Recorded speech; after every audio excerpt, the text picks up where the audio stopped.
Oh, I'm going to get a coffee. Yeah, do it. Oh, I got a hangnail. I'm making fun of you.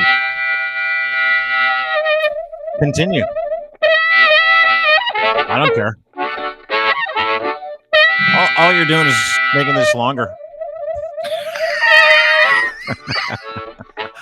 Welcome to the program, everybody. My name is Dean. That is Lochlin Cross giving me shit for not showing up on time. We're like 6 minutes late. I had to reschedule a couple of things this week. Lochlin's all pissy about it. He's here, though, because he's one of those guys that if you change direction at any point in time when he's walking a certain way, he doesn't go, which way are we going? He throws a kid fit.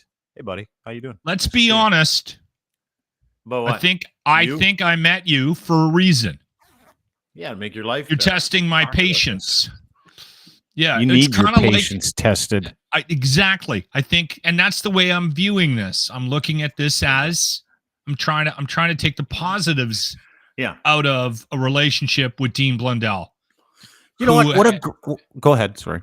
Who has a very loose interpretation and interesting relationship with time. Yeah. Yes. Oh. Yeah. What you're saying is that what you're saying is that you don't want anything to do with me? Is that what you're saying? Because you don't like the time that I take up of yours? No. Here? Is that what you're saying? Or just I'm consistently late for things? Your idea of scheduling and timing and paying attention to those things is different than mine. Yeah. Like I'm up. All right, what are we doing? Fire off an email. Oh, shit, I forgot about this meeting. Oh, I got to rearrange my whole day. Okay, I'll send a bunch of texts. Okay, I got an hour for you. Okay, we're doing this now. Okay, you're that guy. You're definitely that guy, and you can't ignore it. It's who you are. You're in your 50s. I doubt highly you're going to change. I'm not like that. I'm like, okay, I'm up at this time. I'm doing this at this time. Yeah, it's because you're my phone. It's because you're on the spectrum. That's why you get so angry about like 6 minutes. It's because you're OCD. You do the same thing every single day, and when someone upsets the fruit basket, you're like, "Well, but I got a hair appointment," and I'm like, "Well, you're gonna have to triage the hair appointment," and you're like, "But what do I?" And then you somehow settle back down into the idea it's going to be okay if someone adds a couple hours onto your day. And to your point, yes, I am terrible. Like you are awful. You're awful. Well, and you know why I am? I'll tell you why I am. And I don't know if anybody out there is going to relate to this. There's a gentleman who we'll talk about in a second that doesn't like to comply. His name is Chris Sky. He was like a phenomenon in this country for a couple of years, running around in his muscle shirts and his I have to go do tiny quick. Titties. Yeah. What are you doing? You just got to get up and you got to go do something. That's fine. Wait for him to come back because he won't want to not be part of this story when it comes to the conversation he wanted to start and just decided that he was going to get up and go somewhere else in the middle of the conversation. Anyway, so, he's got his headphones now. We're good. We're happy. I'm sorry. I opened the window to get a little bit of air in here, and it's really stormy out, and the wind is blowing like crazy, and it's very distracting. Sorry. So, no, don't be sorry. I'm glad you're still here. I'm glad you didn't just get up and leave to prove a point. Like, this is what you do before the podcast, Dean. I have a feeling that's what you did. That was a microaggression. Was that a microaggression? Okay. Anyway, back to the Chris Sky compliance stuff. Okay. I've thought about doing stuff like that to you, but I know it would have zero impact. None. You would it doesn't matter to you. So I need a reaction. I need some sort of negative impact on your life if I'm going to do those kind of passive aggressive microaggression. It'll never happen. I'll go on about my day. Yeah, good boy. I'm bulletproof. So let me get back to the whole thing about complying. Chris Sky, he's this little ferretus dude. If you remember, I'll bring up a picture of him. Looks like a horse. He's got great teeth. And unbelievable teeth. Every time I see a picture of him, I want to feed an apple or carrot through a fence. I know, me too. Or give him like a salt block.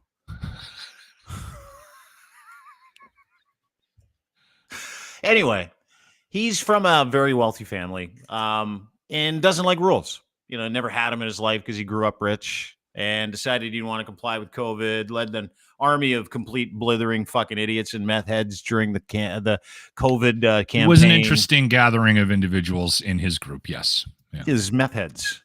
Yeah. Yeah, virtual, physical, figurative, literal meth heads. So anyway, he doesn't like complying. He hates it. I'm actually a little bit like that. Although I don't wear muscle shirts and I'm self-aware and I don't think I'm Superman and I don't have a whole bunch of fake teeth from having them rotting out of my head because I didn't like brushing my teeth as a kid, because those are rules. In the capacity that you get upset with me that I don't show up on time, it is a major. No, hang on. You're not wrong. I'm agreeing with you. I don't, though. I try not to. I know you're so good with me, dude. That's why I love you so much. You're like, okay, yeah, Dean, I get it. You're a bad planner, which I am. You are. I've been trying to be that catch-all for you. You've been incredible. And since you started here full time, you've been awesome. Yeah. Awesome. See how I like to do things? We're getting somewhere now. There's one thing I hate complying with, even if I set the time and it's time. So someone will send me, as an example, someone will send me like an invite and they'll say, show up at 7. When I see that invite and it says, show up at 7, I'm like, no, it's 7:08 or 6:56. No way I'm showing up at 7. When I get a ticket to a Blue Jays game, first pitch 107, I'm like, not for me, it isn't. Because that ticket, that invite, that person that sends you a text to say, hey, can we podcast at 11? Even if I'm the guy that sends the text, if I start on time, I feel like such a Poindexter. I feel like I've been ordered around, even if I've set the time.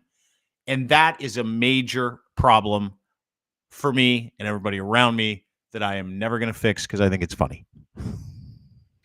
Well, I'm gonna disagree with you. I'm gonna disagree with you. I'll always communicate ahead of time for the most part. Sometimes I don't. I don't like placating you, because I think all I'm doing is I'm giving you an excuse to continue this poor behavior, which it is. Whatever. But I also know that you're not going to change. So I don't bother trying to be the agent of change in your life with respect to this. So what I've tried to do is I've tried to correct the behavior as best I can from behind the scenes and control these, daily schedules as best I can.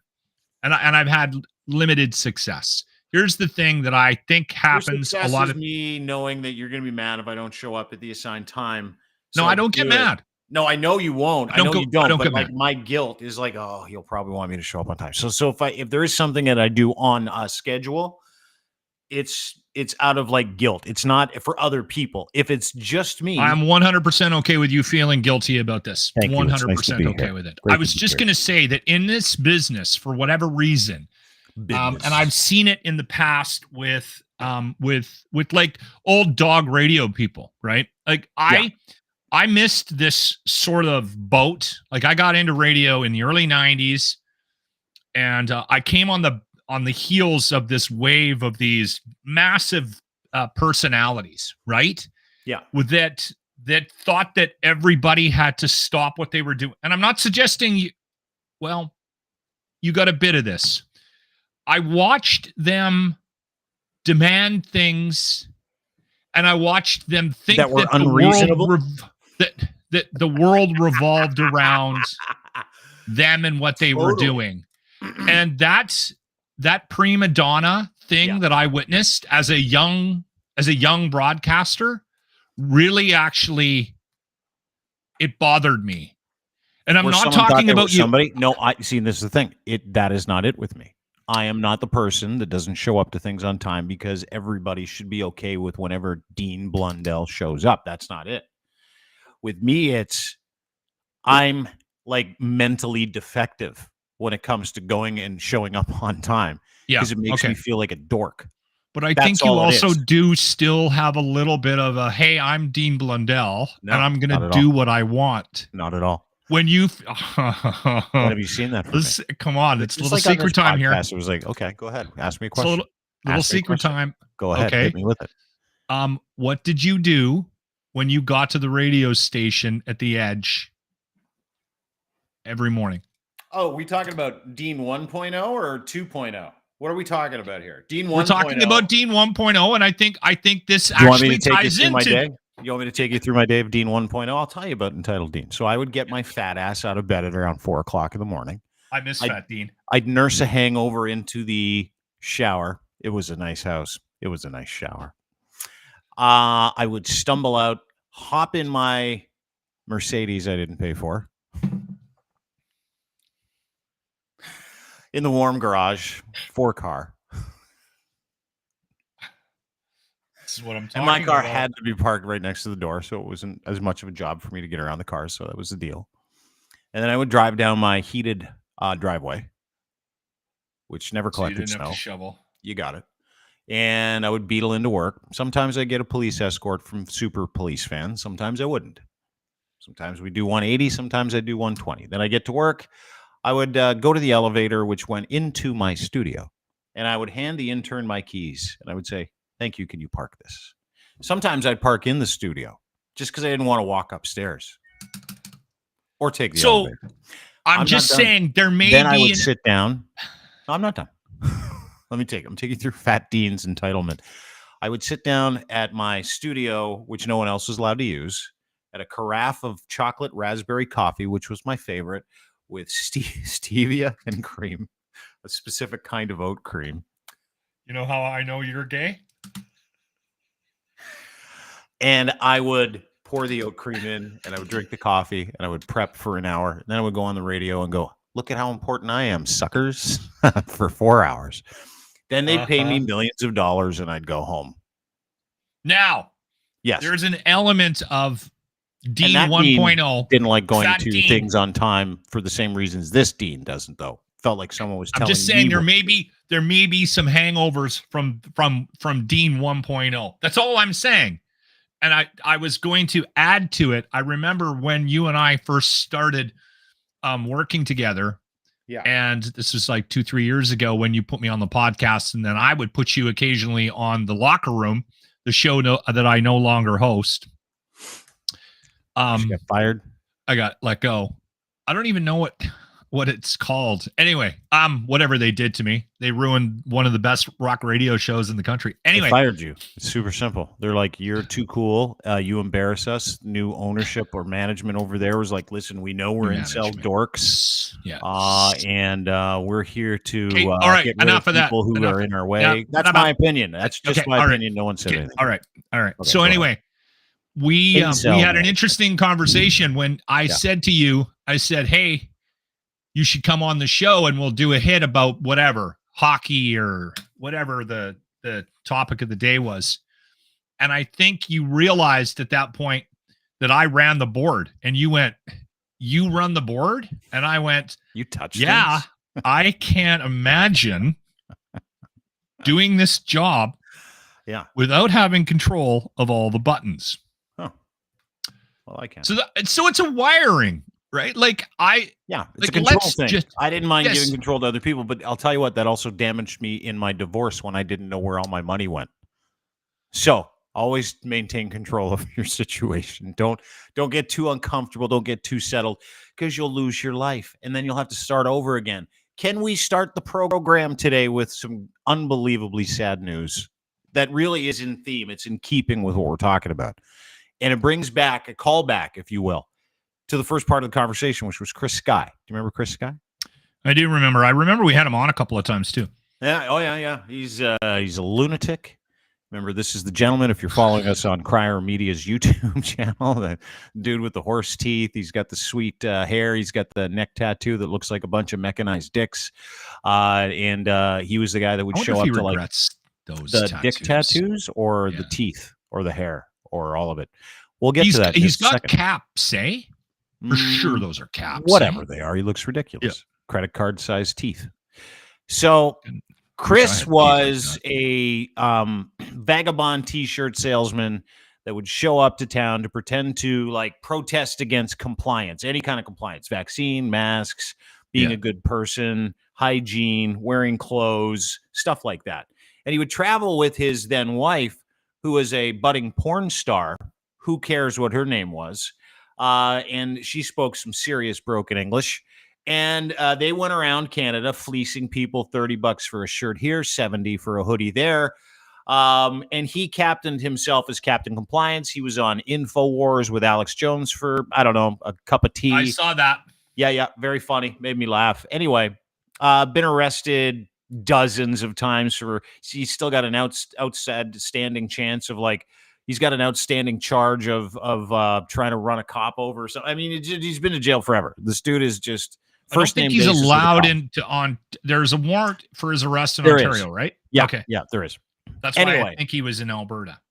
So if you remember back when the pandemic started, you had a bunch of these people come out as like, superheroes of the anti-maskers. And on both sides. You had the super maskers, you had the anti-vaxxers, you had everybody trying to take advantage. He's just one of the dudes that actually made bank. He made hundreds of thousands of dollars selling these stupid t-shirts and asking people for money. Oh, Did he make that much money? Okay. So much money. Good for him. Lived in Alberta for a bit. You remember the takedown of the West Edmonton Mall? Remember the West Edmonton Mall takedown? He goes in there with his Pollyanna wife or whatever she was. Polyamorous, They get their asses kicked in the West Edmonton Mall by mall security because West Edmonton Mall security is sort of like the Night Rangers from Central Park and Home Alone, if you will. Dude, like, I had to run in. I had to run in with the security guards at West Edmonton Mall. Yeah. They are serious. They do not mess around. So so it's not surprising that video. When I watched that video, it was not surprising to me. Yeah. So anyway, here's the deal. Yesterday, I get a phone call from a friend of mine, and he's like, there's some big news.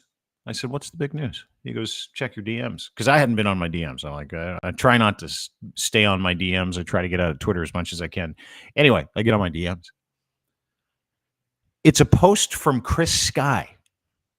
I thought the guy was dead. Like, I thought he was like in Mexico in some wanna hump bar. Serving up cocktails and body shots, being a club DJ. That was the last I heard. He was trying to make, some kind of weird Mexican desert porn. I know where he was living. A whole bunch of people. He was living in Leduc, Alberta, right?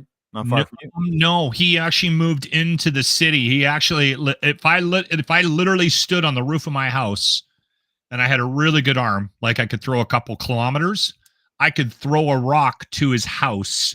He lived just on the other side of the river. No one knows where that is. White mud. But I saw him one day. Like, did you really? Last fall, I saw him at I remember I told you about. Was he at a restaurant or something? No, he was in a car, and somebody had told me that they had seen him in that area of town. It's down by the zoo, and he was in a Land Rover. And was it a white Land Rover? Range Rover. Yeah, he has a white Range Rover. It's all beat to shit. His dad bought it for him when he kicked him out of the house. He's like, get the fuck out. Anyway, I saw Jimmy was in the car with me, and I was like, that's Chris Sky. And Jimmy went, who? Jimmy had no idea who Chris Sky was. Yeah, not a lot of people do, but he was one of those guys. Anyway, I get a note, and he's like, Chris Sky is apparently retired. So I posted this. It's gone viral. Here's your Chris Sky update, ladies and gentlemen. If you're like, where did that giant toothed, mechanized dick tattoo wearing, fucking pube beard screaming, bad fucking receding hairline, frosted tip dickhead? Where did he go? He's leaving Canada, everybody. He posted this. So I put this on my Twitter feed, at It's Dean Blundell. You can go and have a look at it. Titled, quote, smell you later, chompers. And keep in mind, I think I did this to him as well. You and I. But, like, I drove this guy nuts on purpose. Threatened to sue me a billion times. Used to call me late at night and tell me about how many dogs he had and how one dog could open up any door in the world with his, like, super paws or something. He was just a fucking crack addict. He's so weird. Not literal, but figurative. So Chris puts out this announcement from Real Chris Sky on something called Capwing, because he's not allowed on any other platforms, I guess, which is hard to do because they'll let like any Nazi on Twitter. Announcement. Well, he's still not back on Twitter. No. Like she's surprised. It's fucking crazy. This is Real Chris Sky. Announcement. Soon I will be closing all my social media and I'll be leaving Canada indefinitely. Canadians have failed. This country is finished. It's time to look after my own interest. Chris Sky. So again, I'm like, smell you later, chompers? Like, who gives a fuck? I literally thought he was dead in Mexico somewhere. Like in a ditch. I thought he was like some Mexican drug lord's wiener slave. I really did. So Here's the thing. I wonder if this is tied to I looked into it. The publicity. Okay, well, if you know the reason why, no, go ahead. Let me get your theory on where Chompers is gone and why he's leaving Canada. Do you think this has anything to do with the publicity that family, the 8 kids, got? Because he likes attention, and so maybe this is tied to that. Maybe. Here's what I found out. Chris has not only several warrants out for his arrest. Chris also owes some money to some people. Shocker. Okay. And those people are not the kind of people that let debts slide. Okay. Therefore, Chris Sky is telling everybody we've failed as Canadians, when what Chris Sky is really doing, now that he's broke, now the people are going, pay up, dickhead. He's leaving the country, a la Kevin J. Johnson, leaving the country to go to Costa Rica because some people in the CRA, maybe some law enforcement people, maybe the people that he's supposed to be meeting at a jailhouse to do time in Ontario, don't take kindly to him skipping out of the country. So I don't know where he's going. I don't know how he's getting there. I have not heard exactly where he's going. I have heard Europe. He's going to Europe. And I hope when he gets there, he's his true, authentic self, because that kind of stuff in Europe, when you're from North America, that stuff gets its ass kicked awfully fast. And I'm really looking forward to seeing what happens. Sayonara, Chompers. Yeah. I think there's a, there's clearly a drug issue there. So if he owes those kinds of people, I don't know. Money, I can't tell you what it is. It might be that. It might be he borrowed money from the wrong people. It might be an RV that he rented from some guys that own an RV company that on weekends ride their motorcycles around, if you will. That he took the RV and that makes buried it into the base of a mountain at some point. Oh yeah, dude, there are legitimate, like this guy he kited, kite. And I said something when we met him. Remember we had him on the show a few times? He's just a fucking train wreck. Which was interesting because can I just give you a quick, let me tell you. Yeah, you can. But I said something on the show a few times.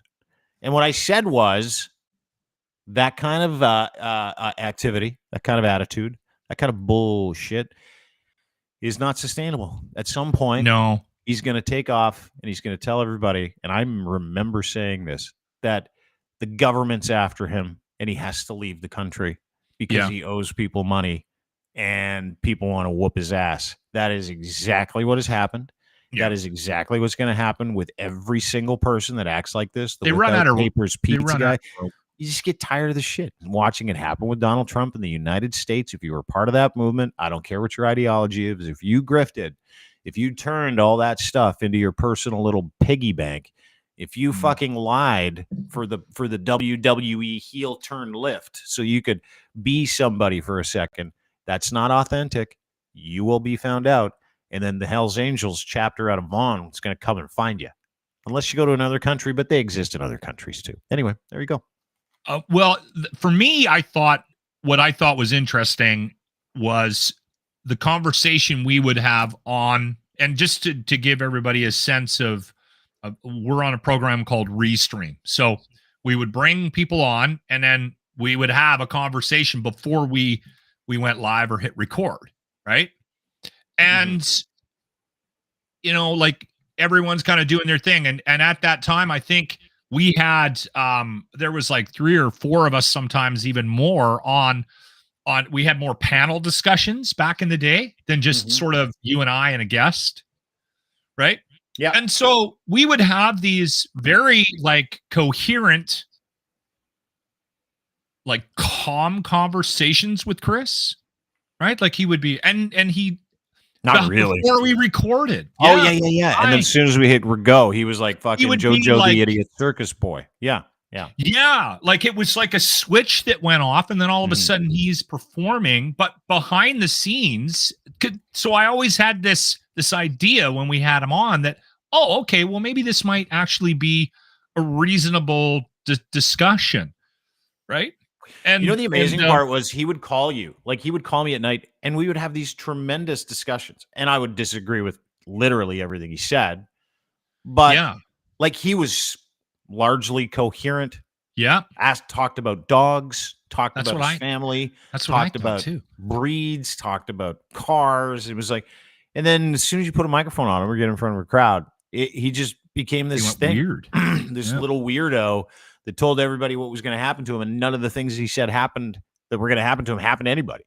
It just was so stupid. I mean, the whole thing that he did was stupid. His whole act is stupid. Now he's doing what everybody else does at the end of like that runway where they're like, they're coming for me. No one's coming for you. Donald Trump's doing it right now. He's like, this is the deep state. This is Biden, the Biden crime family. 91 times. No, you just did the stuff. You just did all that stuff. We live in that time, and I love that time that we live in too.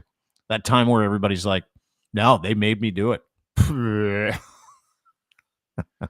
They made me do it crowd. No one made you do that shit, dude. You just acted out of pocket, and then now the police want you, and maybe some bad guys on motorcycles are going to come up your ass. And Donald Trump's going to take it in the hoop too. We're seeing it. It's going to happen. I'm not even worried about it anymore. I think the culture stuff's hilarious at this point. Some people are better at keeping it at bay, right? Like, again, I know we don't want to dig into a Donald Trump conversation here, but that man is remarkable at continuing the grift, right? And will step in front of. Have you been watching any of the trial coverage? This a little bit. Why? What's going on? Well, because he comes in to the courthouse every day and he does a little speech, and like it's just unbelievable what he said. Like, it's even I know, and I don't even follow it that closely, that he's lying his ass off. It's unbelievable. It really is remarkable. And again, I know we've talked about this multiple times. We're going to be studying this guy. It is truly fascinating.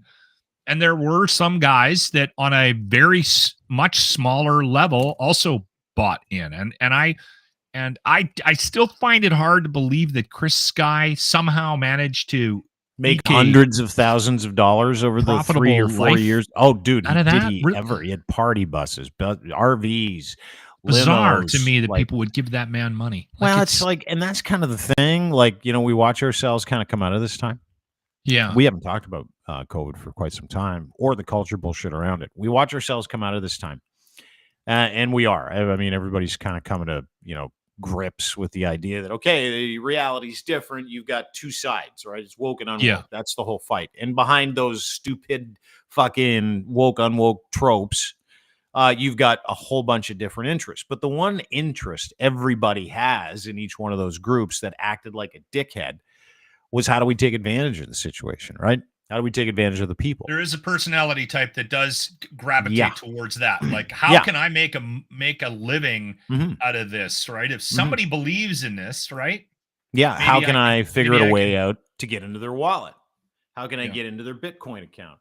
How can I get them to buy a shirt? And that's an emotional response. And the world was full of emotional responses for like 4 years, right? Like, we were yelling at each other, fuck you. People walking into clinics, cancer clinics were being like prevented from chemo. You had fucking unvaccinated. And I heard some horror stories. Like, I had horror stories recently that everybody had, where they couldn't go to their grandmother's house, you know, would tell their parents they couldn't come over and see the newborn unless they wore a mask, and it had to be N95, like all that shit. It was a terrible It was time. Weird. The whole thing was weird. The whole thing was weird. But having said that, as we're negotiating this, people like Chris Sky and other people like Donald Trump and the Trudeau government did the exact same thing, calling an election during fucking COVID to try to paint everybody else as psychotic.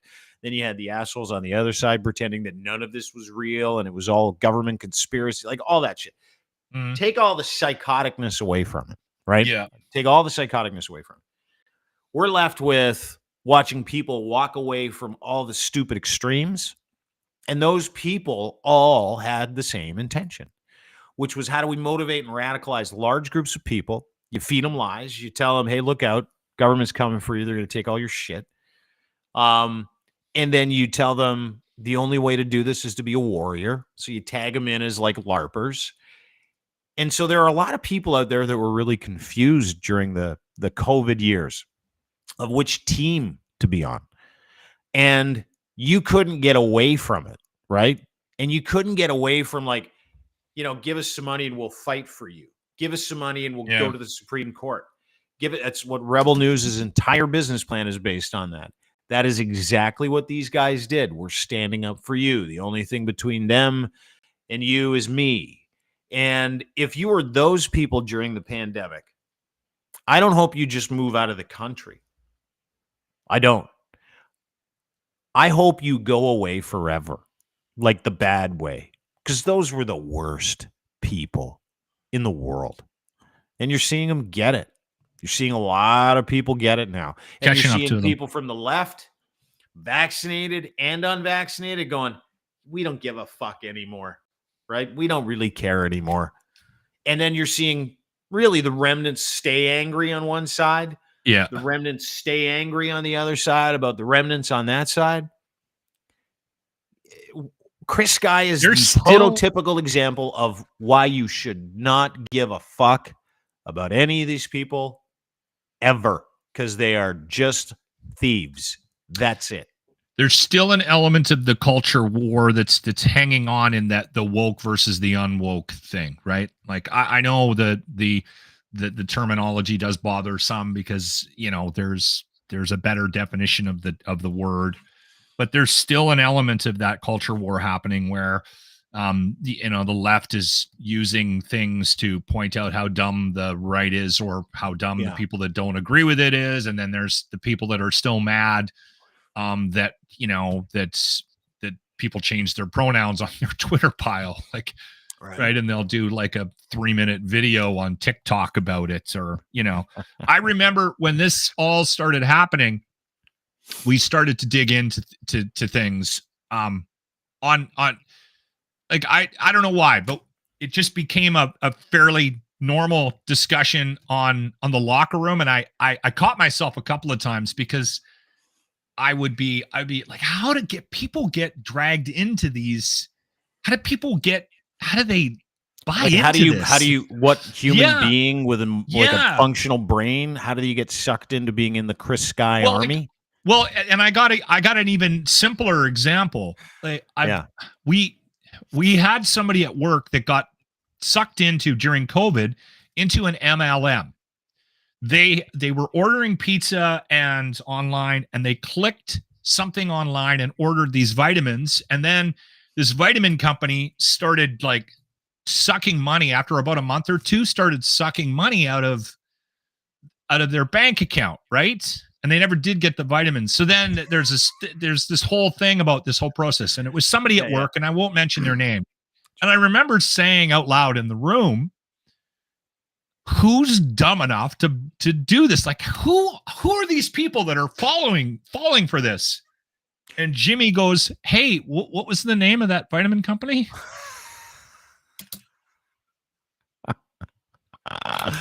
So I had one sitting across from me.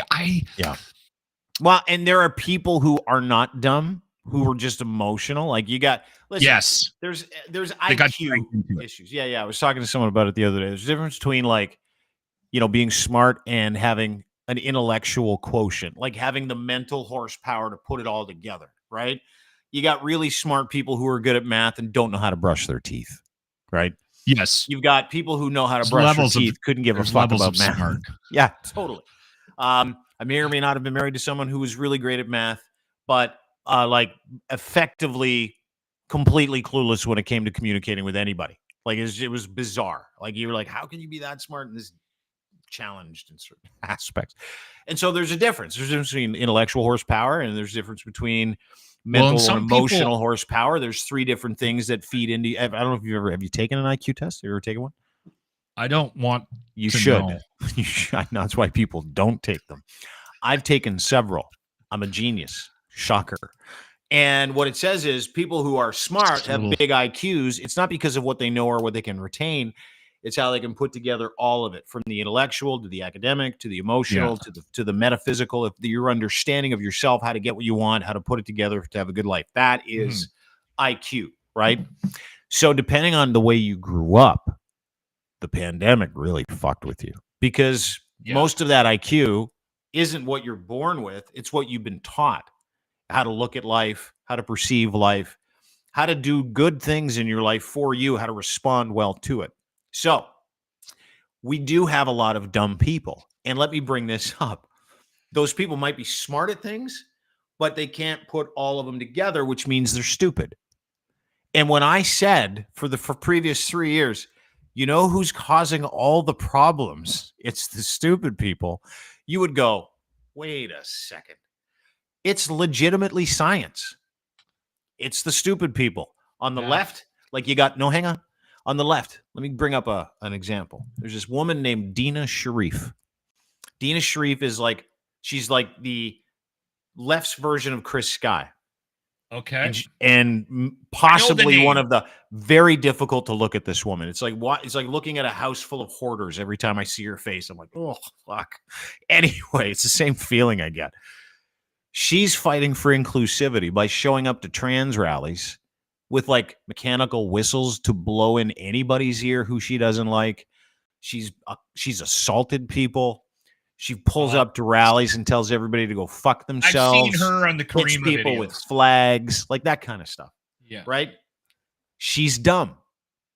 Reason why she's dumb, she might have a incredible horsepower when it comes to like balancing someone's books. Yeah. But what smart person, okay, does that for a better world? Nobody. Dumb people. That's the answer. Well, same thing on the right. She might be autistic too, you know, like there might be like on the spectrum, right? Introducing some autism. I can't diagnose her. All I can say is she's part of our big problem here in Canada, North America. The dummies have been told they're allowed to fucking speak. Well, and they do. It's not so much told. I'm in. It's not so much told. They found a community. Yeah. Like it's and they easy don't to feel so find stupid like saying stuff, which is incredible to me because like that's one of my major drivers for not saying stuff. Hey, might this sound stupid? Might I get mocked for this? I'm just not going to say it. I manage my life through this one modicum. When it comes to things I want to say, I will speak when I know what I have to say is not better left unsaid, or if I know what I'm talking about. You got a generation of dummies that are going, I don't know anything, but this feels great. I'm going to say it. And they say it, and they're like, the government's tyrannical. And you're like, oh, my God. The fact you were allowed to camp in Ottawa for like fucking three weeks is a pretty good indicator. Not. Remember during the convoy, they're like, we're going to deputize ourselves as Jesus's police force. I have conversations. Anyway, we're coming out of it, which is nice. They're starting to be a little quiet. I got two things. One's about you and one's about me. I have had numerous conversations with people about you and how smart you are. And quite often there's a bit of a disconnect for me because sometimes I hear about stuff that you do where I go, wow, Dean is so much smarter than me, but I would never do that. He's a moron. Well, Dean hold on. Can be stupid. Yes. Dean, and I love you. We don't need to get into any examples. Thank you, sir. But you do occasionally surprise me when something comes out of your mouth about something that bit you in the ass, and I'll go, okay.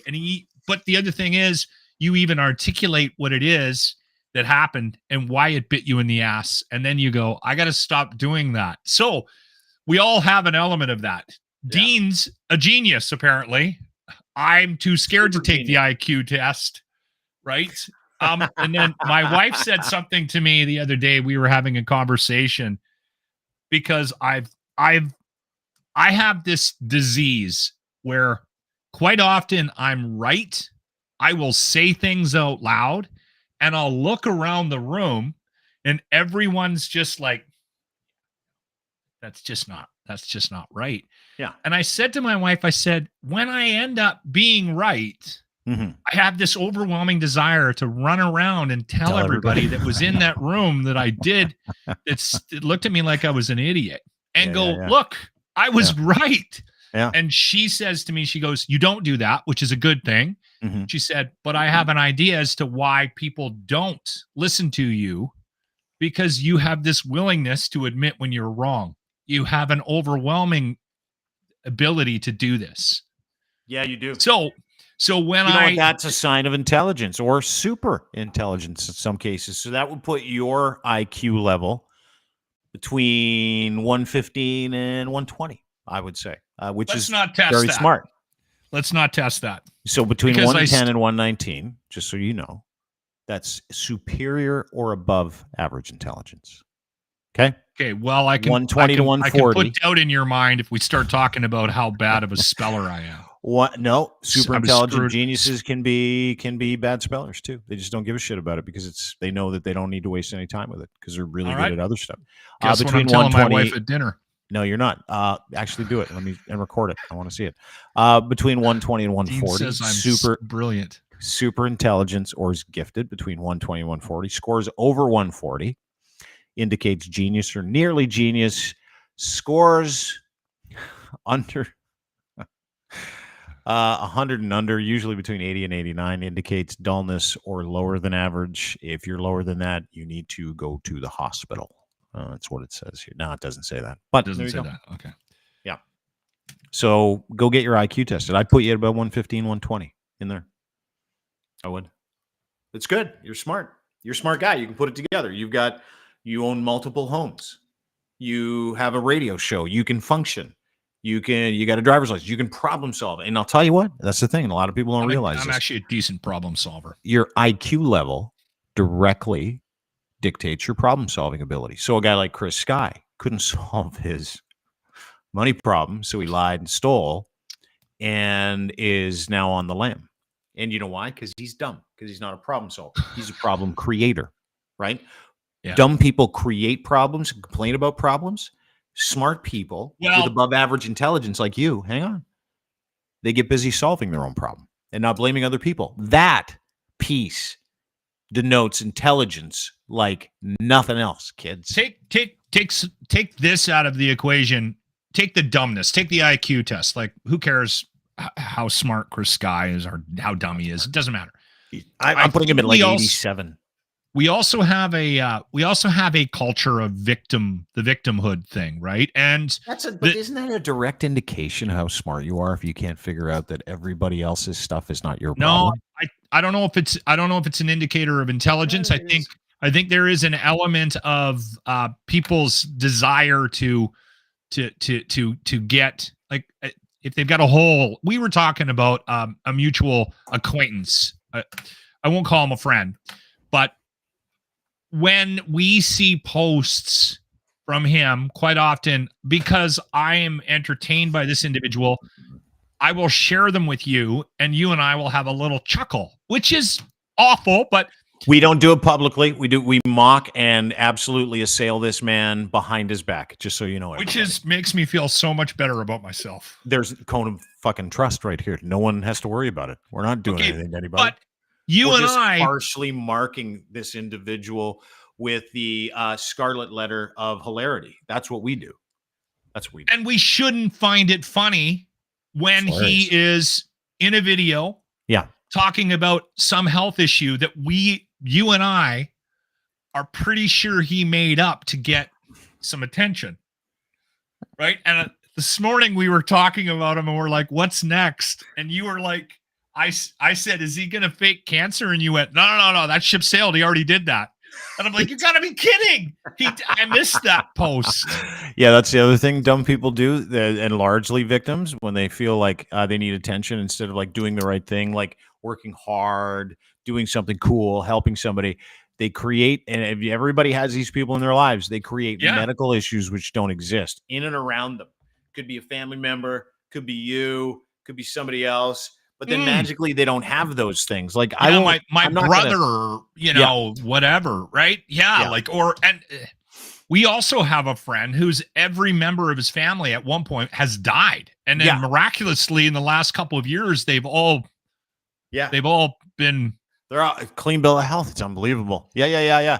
They use other people's sicknesses close to them, but that person might not exist. As a way to, they get a phone call from somebody said, hey, dude, you missed your car payment. It's like, well, you know what? How bad do you feel? Because I've been tending to my great aunt's goiter. Yeah. And your guy's like, I'm sorry to hear that, but you do owe us a car payment. And he's like, yeah, you know what? I owe my aunt my life. So, and her goiter's like this big. It's on her head. It's on her fucking face. It's on her head. Migrated to her brain. It's I don't know if that's real. And then they'll do the car payment and go, could you cut me a deal? How's your aunt? Oh yeah, she's good. She survived. And then it won't be goiter. It'll be like she had bunions for miles. It's like, I thought it was goiter. Like they can't keep track of the lines. No, yeah. You know what I mean? Like a parent died, but then you're on the phone with them and you're like, where are you? Oh, I'm in the lake country at my mom's place. That happened to me recently, as a matter of fact. I'll tell you a story. And it was someone I can't work with anymore. Long story short, doesn't matter. So for years, this person told me his entire family was dead. Like, we shouldn't be laughing. Ooh, we're horrible people. And it's not just that his family, his entire family was dead. How they died was horrific. And what they did to him prior to that death was even more horrific. Yeah. Okay? I recently caught up with said person who informed me they were having a lovely time with their mom and dad. And I went, are you dead too? Like, you die?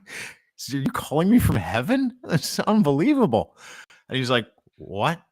Yeah. And I'm that guy, right? That doesn't go, oh, that's interesting. I just need to get off the phone with you. I'm that guy that's like, okay, now I'm interested. Let's dig into this. So I'm like, I thought they were dead. Remember, your mom died here, your dad died there. This person came into your life and they treated you like this, and that was the cause of all your problems and why you needed all that money a few years. Like, you remember that? And he's like, I don't remember that. Yeah. Wow. And I'm like, how is it you don't remember that? He goes, I was drunk and high. And I'm like, you know what? For 3 straight years, every time I talked to you, you were drunk and high, and you made that up every time. I mean, that is unbelievable. So many people that are just buried. And then he does this one. Then he does this one. He goes, just a sec. I got to go. I'll call you back. I'm like, no, you won't, because I got you. And that was the last time I will speak with that person. That's a fucking true story. His whole family was dead for 3.5 years. Turns out they bailed him out of trouble. Way to pay him back. You had they were dead. Like, can you imagine fucking meeting the guy's family after him telling you that? Okay. Yeah. Anyway, that's what dumb people do. I don't know if it's dumb. I think it's, again, that it's victim state. Dumb. I think there might be an element of lack of, I blame it on social media. Like I said, they found a community. They get immediate response to anything going wrong in their lives, right? Mm-hmm. They do, but then they get validated politically by like posting. Different parties, vague posting, vague booking. Dude. And dude, that's case you want validation. And I'm not saying this because I hate Pierre Poilievre and the Conservative Party, because I could care less. I hate bad people. You got an entire party that validates people like that. We're victims too. Yeah, they came for our stuff. Let's go. Well, and I think the reason why you and I are having this conversation right now is because we've had some blasts from the past, and for me, and again, I've talked about this before, and I don't want to get repetitive, but I'm pretty good at sniffing out people.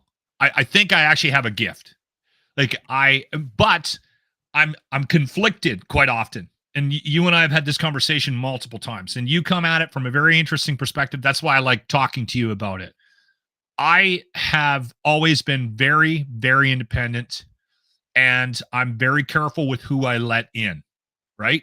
And if I'm in a situation where you and I are going to work together, or we're going to be friends, or whatever the case might be, I'm very careful about how much I give individuals. And if I smell any kind of weirdness on you, you're gone. Right? I like authentic people.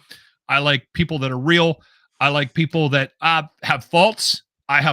Most of my friends have very serious faults, but I smell shyster on people. I smell grifter on people, and I'm very careful about, and I'm quick to judge, which is a thing that I'm working on. I'm really trying to deal with that judgment piece. My 3-step plan to save the world: 1, figure out who you are. Number 2, get comfortable with that person. Number 3, stop worrying about what everybody else is doing. Right. So I'm very, I'm not good at that judgment piece. And when I get into a situation where I am being too judgmental and I'm quick to make a decision about cutting them out of my lives, I feel guilt about it. Oh, never mind. I do get drunk quite often. That it does lead to a bit of a rager. Yeah. So the problem is if I ignore that temptation I have of axing that person out of my life and making sure that they don't have anything to do with me, and I drag it out for a bit, I'm always right, which is the more difficult thing to deal with, because now being so right all the time, it's like my yes, dream. It's difficult. Why? Because you run around telling everybody you're right. That's what you do. No, I don't do that. You do it all the fucking time. Okay, I so do I. It's the best. There's nothing more, like someone's like, is there anything be better than being right? And I'm like, yeah, fucking rubbing it in. It's the best. But I have this need right now, and I think it's why I've gravitated towards yoga. I think it's why you've gravitated towards stoicism. I have this need right now to eliminate that judgment piece, to do a better job on that, and also give back. I don't know if I'm necessarily skilled to help most. So here's the question. Out. Let me ask you a question, because the one thing that people get upset, and I get it, right?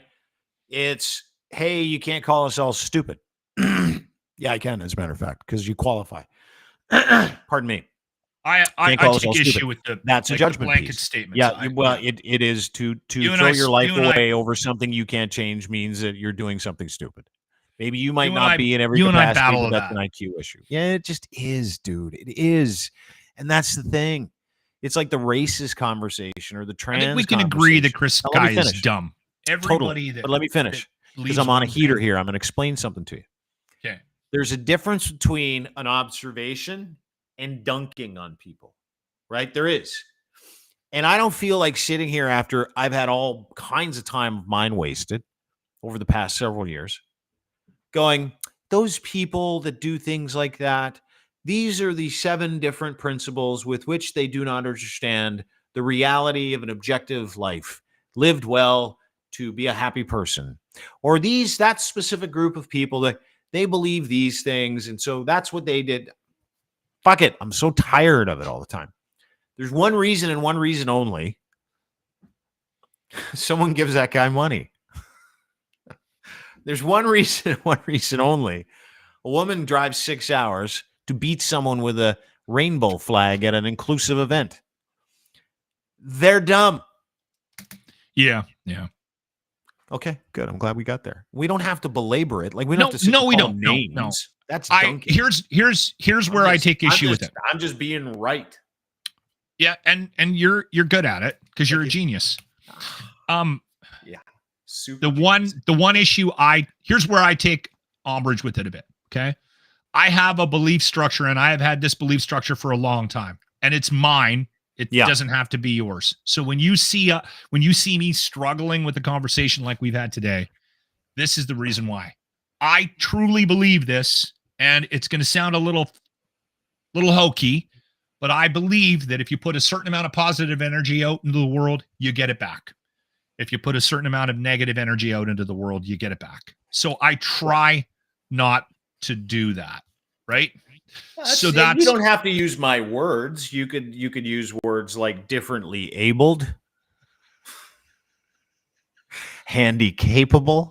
I mean, there's a variety of phrases you could use other than dumb, right?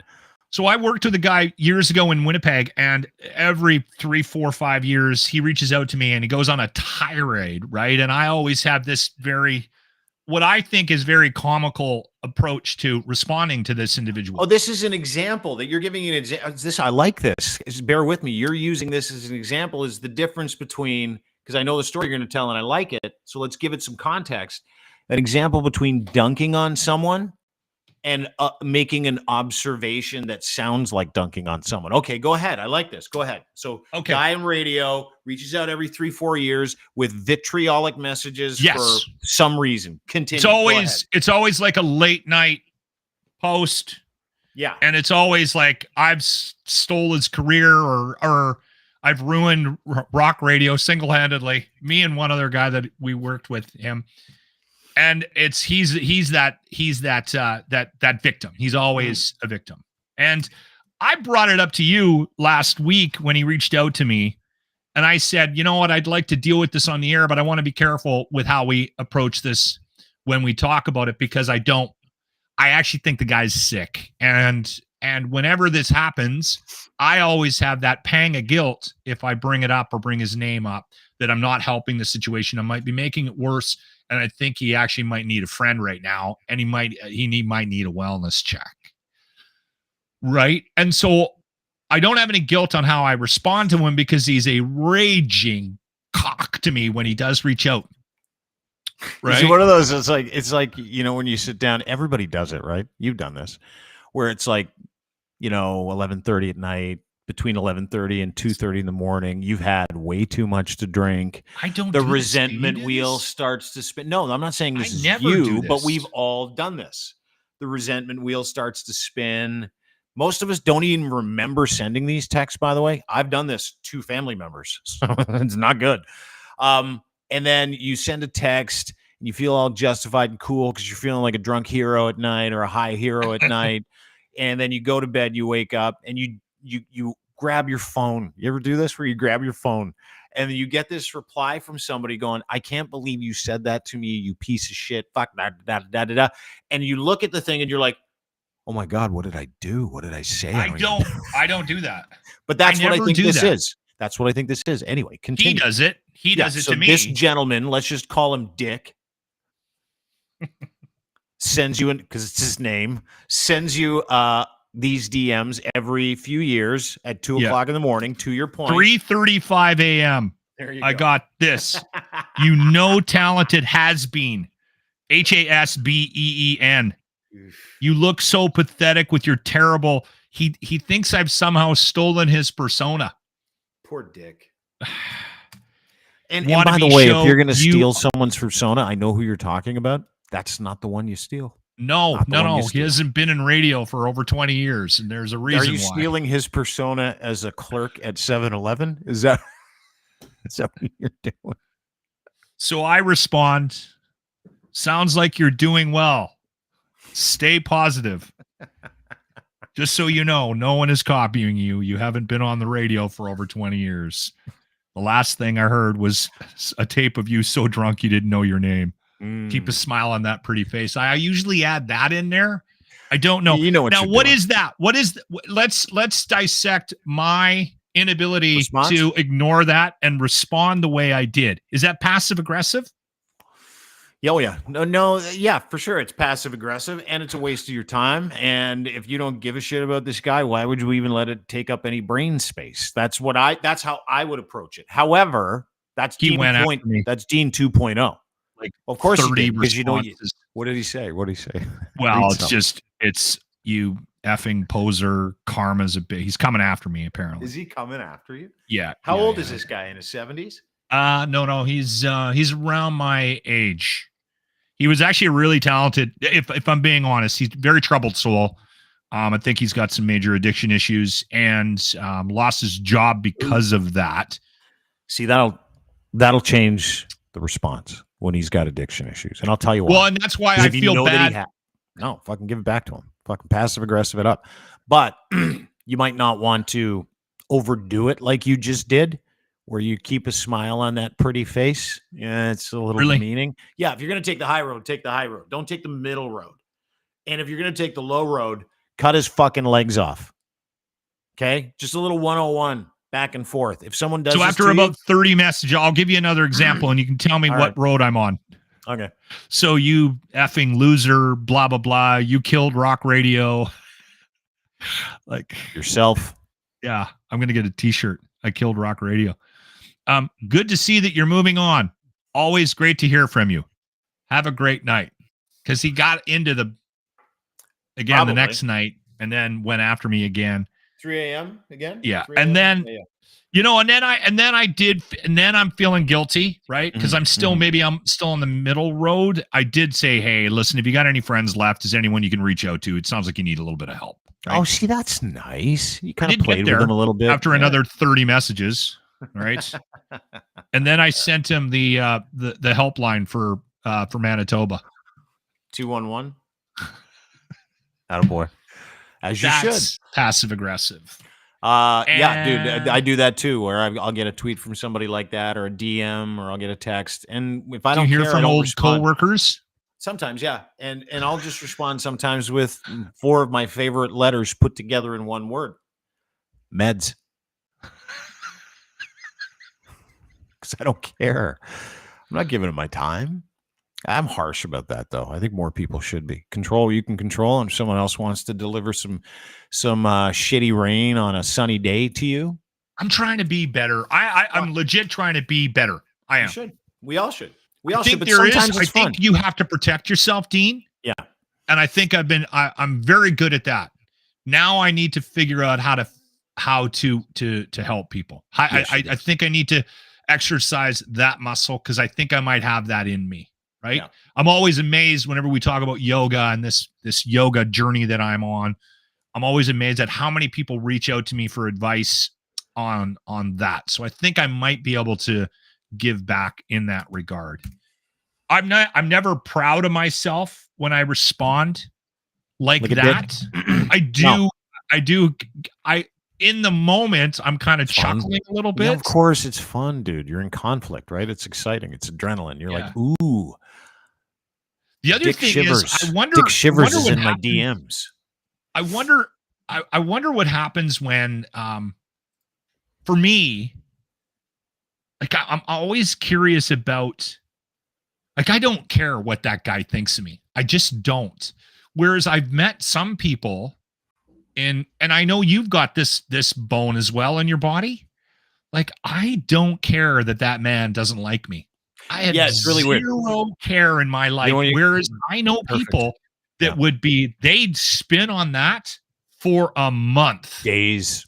Figuring out a way to get to them, teach them a lesson. No, it's not where it's at.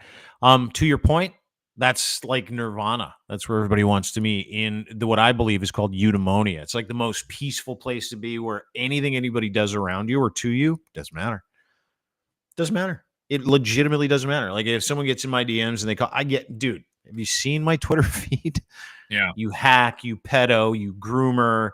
Yeah. You child rapist, you this, you that, you homophobe, all of it. I mean, all of it. Commie, you Nazi loving pigwort. I got called a pigwort the other day. I'm like, is that worse than a regular wart? Like the pigworts? Fascist. Yeah, fascist.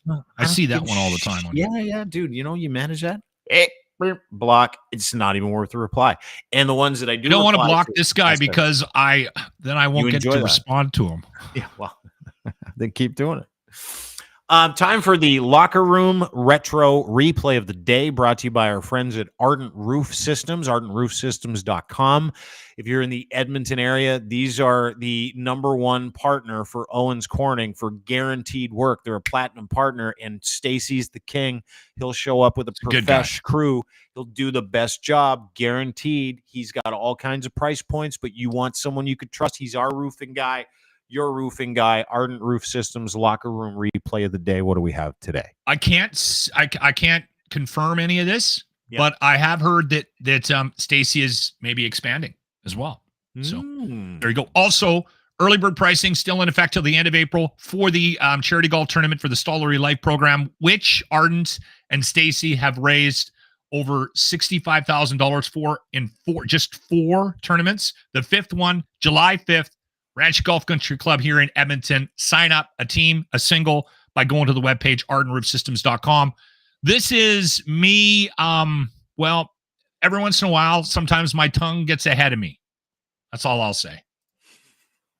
The Lock Retro Replay. There's the Stroke, which is his biggest hit. See, for me, that's pretty much the only Billy Squier I know is the Stroke. Well, you would know. Everybody wants you. You don't know that one? Or I probably would if I heard or it. Or Rock Me Tonight? Rock Me Tonight, I know. Okay, yeah. Those were big tits. Yeah.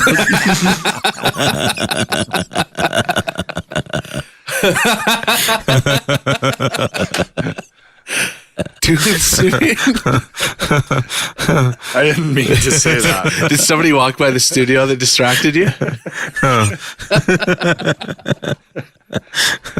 Oops.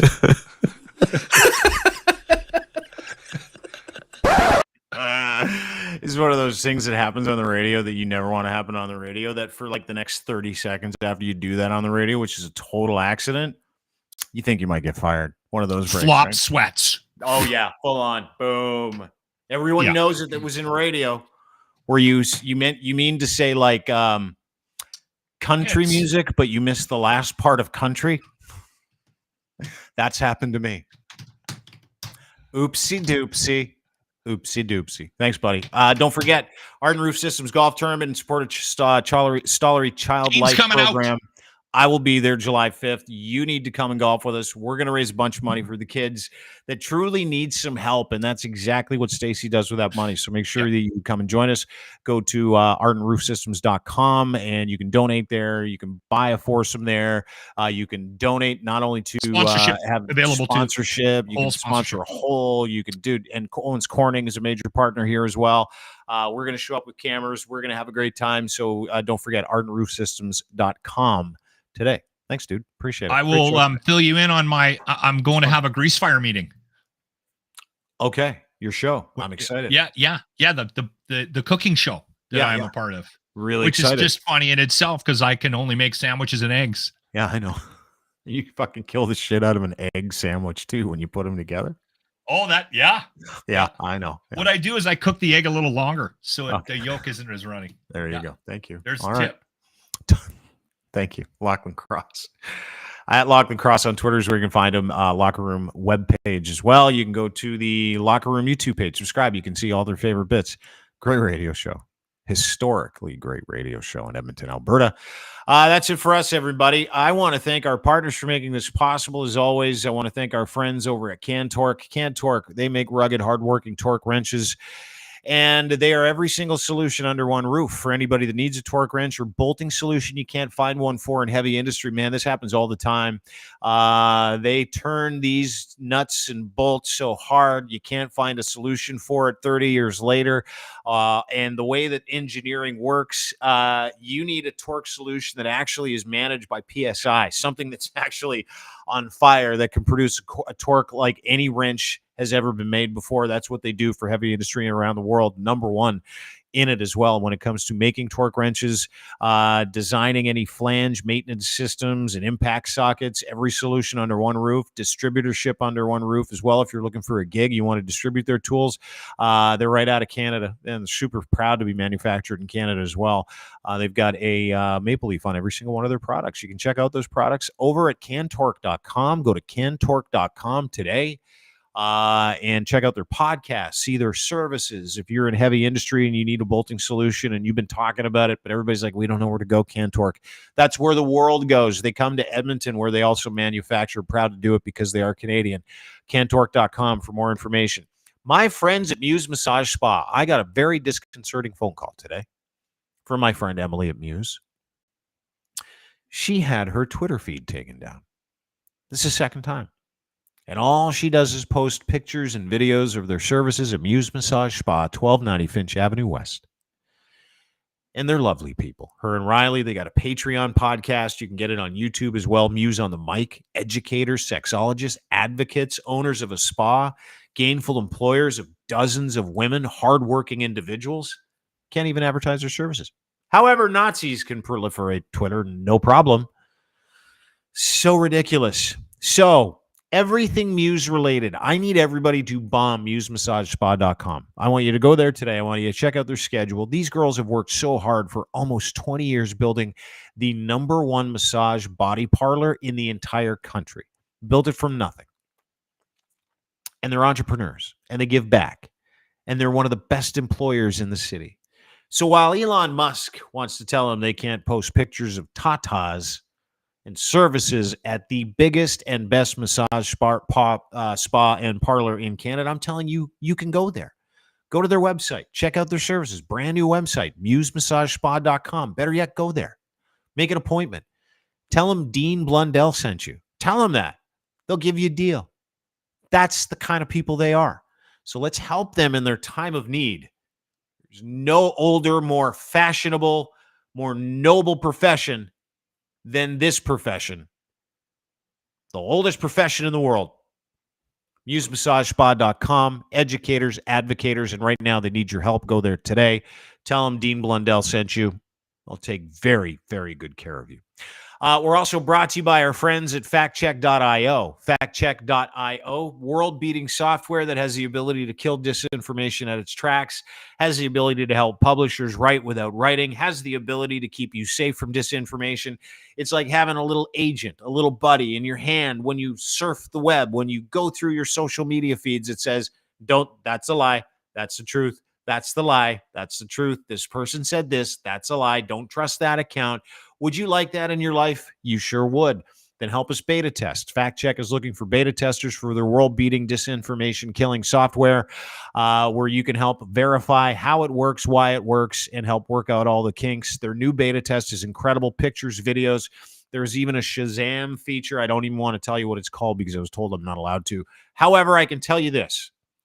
There are people who are very interested in helping you navigate your information superhighway and want to put agency back in your hands when it comes to believing things that you need to have verified. That is exactly what Fact Check does. So join their beta team today. Go to factcheck.io. Again, factcheck.io. Sign up to join their team. Support them there. More information coming in the next 2 to 3 weeks about how we're going to open up that beta test program. Space is limited. Again, factcheck.io, factcheck.io, spelled cool, factcheck.io. Check them out today. Have a great day, everybody. Appreciate you being here. We'll see you tomorrow morning on this very program. Thanks to Lochlin for being here. Thanks to our partners and friends. And again, I say this all the time. Thank you. We really appreciate the fact that you spent some time with us. You can always get more stuff. You can never get more time. So the fact you give it to us for an hour and 11 minutes, 50 seconds means a lot. Have a great day. Don't forget, rate, subscribe anywhere you can find us. Crier Media on YouTube, Dean Blundell Show on YouTube. And, of course, anywhere you get your fine podcasts. Have a great day. See you tomorrow. Bye.